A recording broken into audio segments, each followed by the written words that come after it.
Welcome! In this video, we will combine the three tools we just learned: transition, transforms, and animation. Why combine them?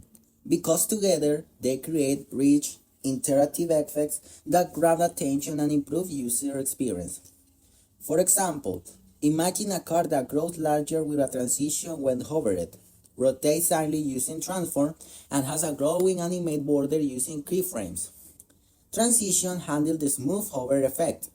Transformation adds dynamic movement. Animation gives constant or repeating effects. So here we built an interactive car step by step.